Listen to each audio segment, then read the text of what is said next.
बंजारन बहू। कमला एक बहुत स्वार्थी महिला है।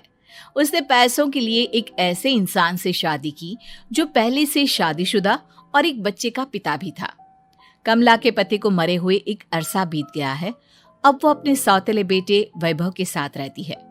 वैभव के दिल में अपनी माँ को लेकर इतना डर है कि वो अपनी माँ के सामने एक शब्द नहीं बोल पाता। उसकी माँ जो कहती है उसको सर झुकाकर वही मानना पड़ता है। वैभव, तुमने अभी तक घर का काम क्यों नहीं किया? तुमसे कितनी बार कहा है कि सूरज निकलने से पहले तुम घर की साफ सफाई पूरी कर दिया करो। वैभव कुछ नहीं बोलता, चुपचाप सर झुकाए अपनी माँ की बात सुनता रहता है। तभी पास में खड़ा नौकर सुखराम कहता है, मालकिन, वैभव बाबा को रात से तेज बुखार है, इसलिए वो सुबह जल्दी उठ नहीं पाए। उनके बदले मैं घर की साफ सफाई कर देता हूँ। इसे कोई बुखार नहीं है। मैं इसे अच्छी तरह से जानती हूँ। ये सब काम न करने के बहाने हैं। सुखराम काका, बोल दो इसे, सारे घर का काम यही करेगा। और इससे समय पर अपना काम पूरा नहीं किया तो इससे आज का खाना भी नहीं मिलेगा। मगर मालकिन, वैभव बाबा की सच में ही तबीयत खराब है, आप एक बार देख तो लीजिए। कमला बिना कुछ बोले वहां से चली गई और बेचारा वैभव तेज बुखार में भी काम करता रहा। कमला वैभव की शादी एक ऐसी लड़की से कराना चाहती थी जो अनपढ़ हो और कमला से इसी तरह डरे जिस तरह वैभव डरता है, ताकि वैभव की सारी जायदाद और धन दौलत उसकी मुट्ठी में रहे। लेकिन आज के जमाने में ऐसी लड़की मिलना मुश्किल है। कमला कार में यही सब कुछ सोचती जा रही थी कि तभी रास्ते में, अरे ड्राइवर, तुमने कार क्यों रोक दी? और ये इतना शोर कैसा? मैडम, आगे कुछ बंजारों का खेल चल रहा है, इसलिए भीड़ लगी है। मैं अभी भीड़ को साइड में करवाकर कार निकालता हूँ। ड्राइवर भीड़ को साइड करके कार निकालने की कोशिश करने लगा कि तभी कमला की नजर रस्सी पर चल रही एक फुलवा नाम की बंजारन पर पड़ी। क्यों ना मैं इस बंजारन की शादी वैभव से करा दूं? ये तो अनपढ़ लग रही है, मेरे पैरों तले दबकर भी रहेगी। मुझे अभी इसके माँ बाप से बात करनी होगी। ये सोचकर कमला ने उन बंजारों से बात की और उन्हें शाम को अपने घर बुलाया। फुलवा के माता पिता वहां उसे लेकर आ गए। उन्होंने इतना आलीशान घर पहले कभी नहीं देखा था। अच्छा हुआ आप लोग आ गए। देखिए, मुझे घुमा फिरा कर बात करने की आदत नहीं है, इसलिए सीधे सीधे मुद्दे पर आती हूँ। मुझे आपकी बेटी बहुत पसंद है। मैं अपने इकलौते बेटे की शादी आपकी बेटी फुलवा से कराना चाहती हूँ। इसके बदले में आप जो चाहो वो ले सकती है। तभी फुलवा की माँ कहती है, ये क्या कह रही है मैम साहब? कहीं आप हमारी गरीबी का मजाक तो नहीं उड़ा रही ना? आप मेरे बेटे से मिल लो। अगर आपको मेरा बेटा पसंद आता है तो मैं कल से ही शादी की तैयारी शुरू कर दूंगी। सुखराम, वैभव को लेकर आओ। फुलवा अपनी माँ के कान में फुसफुसाती है, माँ, कहीं इस मेम साहब का छोरा पागल तो ना है? फुलवा अपनी माँ से बात कर रही होती है कि वैभव वहां आता है। फुलवा उसे देखती ही रह जाती है और उसके माता पिता उसकी शादी तय कर देते हैं। शादी वाले दिन किसी को फुलवा और वैभव की बेमेल विवाह की बात समझ में नहीं आती। फिर भी एक औरत कमला से पूछ ही लेती है, कमला जी, आपने अपने इकलौते बेटे की शादी देहाती गवार से क्यों करा दी? ये बंजारन आपके घर की बहू बनने लायक तो नहीं है। कम से कम अपने स्टेटस का ही ख्याल कर लिया होता। बहू तो अपने टक्कर की लाती, आपने तो बंजारन को ही बहू बना लिया। अब कमला को समझ में नहीं आ रहा था कि इस बात का क्या जवाब दे। वो कुछ देर चुप रही और सोच समझ कर कहती है, बहन जी, आपको तो पता है आजकल के बच्चे किसी की बात कहाँ सुनते हैं। मैं तो अपनी बहू एक पढ़ी लिखी और अपनी सोसाइटी की ही ढूंढ रही थी। लेकिन मेरे बेटे ने मेरे सामने इस बंजारन को लाकर खड़ा कर दिया। बोला कि मैं शादी करूंगा तो इसी से। अब भला मैं क्या करती, मुझे अपने बेटे के सामने झुकना ही पड़ा। कमला की ये बातें सुखराम भी सुन रहा था। उसने ये सारी बातें वैभव को जाकर बता दी। काका, मैं तो फुलवा को जानता भी नहीं, फिर माँ मेरे बारे में झूठ क्यों कह रही है? अरे बेटा, तुम कितने भोले हो, तुम्हें कुछ भी नहीं पता। तुम्हारे पिता अपनी सारी संपत्ति तुम्हारे नाम करके गए हैं। तुम्हारी माँ नहीं चाहती कि यह संपत्ति तुम्हें मिले, इसलिए उन्होंने तुम्हारी अनपढ़ लड़की से शादी करवाई ताकि तुम्हारी तरह वो भी अपने हक के लिए आवाज ना उठा सके। सुखराम काका, मैं क्या करूं, आप ही बताओ।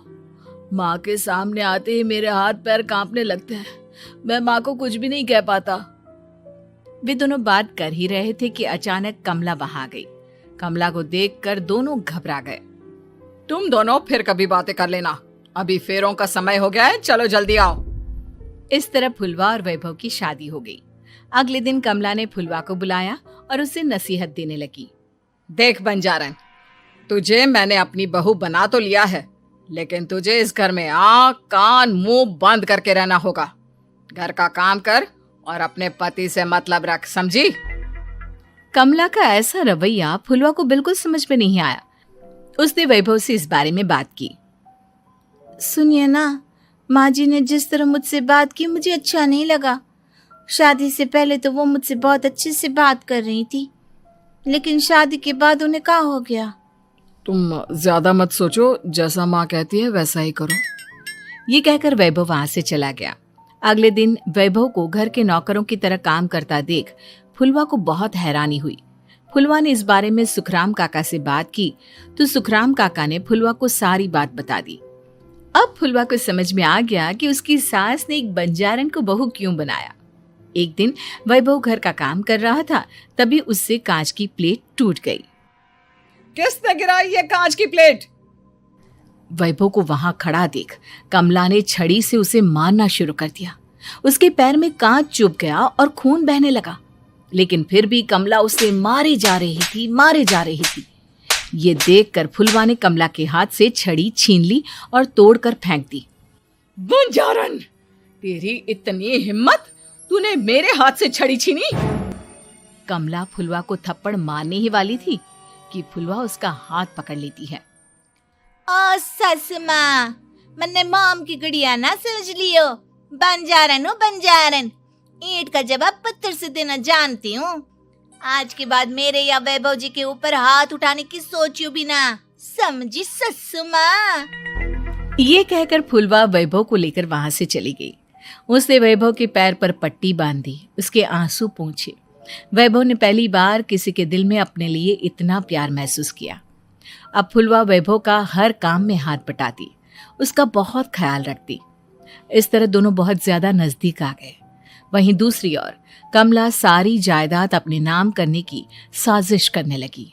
और एक दिन, वैभव, जल्दी बाहर आओ। कमला की आवाज सुनकर वैभव और फुलवा अपने कमरे से बाहर आ गए। जी माँ, आपने बुलाया? ये ले, इन कागजों पर साइन कर दे। वैभव कागजों पर साइन करने ही वाला था कि फुलवा वैभव के हाथ से पेन छीनकर कहती है, ना वैभव जी, आप इस पर हस्ताक्षर नहीं करेंगे।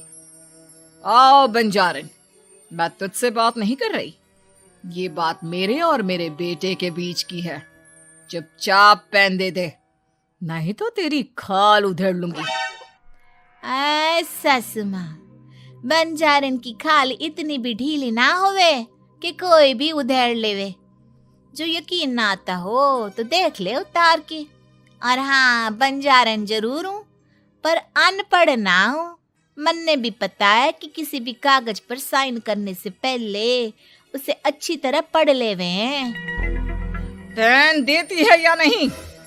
ये कहकर कमला फुलवा को मारने आई तो फुलवा ने कमला को धक्का दे दिया और वो नीचे गिर गई। कमला डरकर वहां से भाग गई।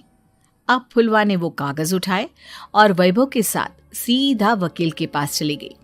वकील ने वो कागज देखी और फुलवा को बताया, वैभव के पिता की सारी जायदाद और संपत्ति वैभव के नाम है, लेकिन वैभव की सौतेली माँ इस संपत्ति को अपने नाम कराना चाहती है, इसलिए इन कागजों पर वो साइन करा रही थी। तो अब हमें क्या करना चाहिए वकील साहब? वकील ने फुलवा और वैभव को सब कुछ अच्छी तरह से समझा दिया। अब दोनों घर पर पुलिस को लेकर पहुंचे। कमला पुलिस को देखकर घबरा गई। पुलिस ने कहा, आपके नाम की कंप्लेंट हुई है, आपको हमारे साथ थाने चलना होगा। कंप्लेंट? कैसे कंप्लेंट? आप अपने सौतेले बेटे पर बहुत अत्याचार करती हो, धोखे से सारी जायदाद अपने नाम करा रही थी।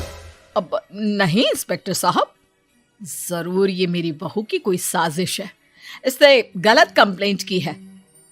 मैडम, शिकायत आपकी बहू ने नहीं बल्कि आपके बेटे वैभव ने की है। कमला वैभव का नाम सुनकर दंग रह गई। जिस बेटे ने कभी उसके सामने सर नहीं उठाया था, आज वही बेटा उसके सामने पुलिस को लिए आया है। वैभव, तुम्हारी इतनी हिम्मत कि तुम पुलिस को ले आए? हाँ माँ, मैं लाया हूँ पुलिस को, और मेरे अंदर इतनी हिम्मत कभी ना आती अगर फुलवा मेरा साथ ना देती। आपने बंजारन बहू को लाकर अपने ही पैर पर कुल्हाड़ी मारी है माँ। मैडम, अब की बात खत्म हो गई हो तो चलो हमारे साथ। वैभव, मुझे माफ कर दो, मुझे थाने मत भेजो। आज के बाद मैं तुम्हें कभी नहीं मारूंगी, तुम्हें कभी परेशान नहीं करूंगी, मुझे माफ कर दो। वैभव अपनी कंप्लेंट वापस ले लेता है और पुलिस वहां से चली जाती है। वैभव अपनी सौतेली माँ से कहता है, मैंने पुलिस को वापस तो भेज दिया है, लेकिन मैं आपको माफ नहीं कर सकता। आपने बचपन से आज तक कभी मेरे सर पर हाथ नहीं रखा, हमेशा मुझे मारती रही, नौकरों की तरह बर्ताव करती रही। आप इस घर में नहीं रह सकती, चली जाइए यहां से। कमला घर छोड़कर चली गई और सड़क किनारे खड़ी होकर सोचने लगी, काश मैंने वैभव को माँ की तरह प्यार किया होता तो आज मैं इस तरह से बेसहारा ना हो जाती।